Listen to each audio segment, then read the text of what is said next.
The Solution by Morrison. How Africans in America Achieve Unity, Justice, and Repair. All right.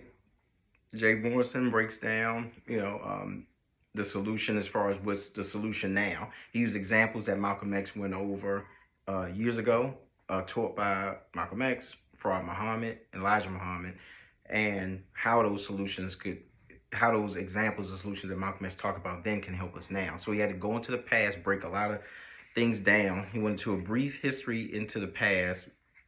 Book is a little over 100 pages, which is good. Always feel like the books that are short and to the point are the best books. There's some nice big books out there, but especially when it's talking about solution and things like that, these are the best kind of books when they're short and straight to the point.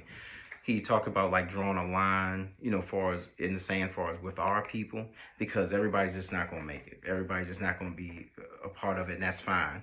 All you need is a nice, solid, big block, whatever that percentage is, of people come together, vote a certain way, and everybody else is going to fall in line. But I'll get into that more later, and with other books that I'm reading, he gets into that. I want to read this passage, just quick. Well, this point here on page 86.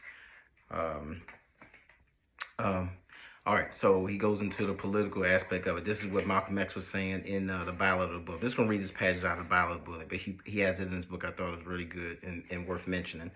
So on page 86, he goes, "We have to stop feeling like we have to vote for someone that we know does not have our community interests at heart. Sometimes we might have to say no and don't vote if there is no one running who fits our criteria and lines up with our philosophy and ideology.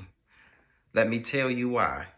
If I'm a businessman and I know you are going to spend money with me despite my lack of customer service or quality of product, all because you dislike my competitor more, I'll never give you what you really want or deserve, because I will see you as an undisciplined, immature, desperate consumer.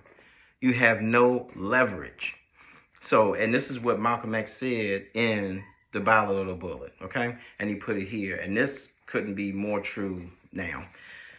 So he does a great job with it. He breaks down, he goes into more. I would say some of this stuff is stuff that if you're interested in the book that you want to pick it up and read, but he breaks down a real solution. Makes it plain what we would need to do, how we would need to form, organize, as far as business, not religious. We put the religion aside for a minute. Everybody got different religion. We're not worried about that. But it's just more so the business, politics, mainly. Put the religion aside for a minute, and we'll get into all that later once we get the business and the politics done. But pick up this book, The Solution, quick 100 page, great for a young man, great for a young woman. All right, out.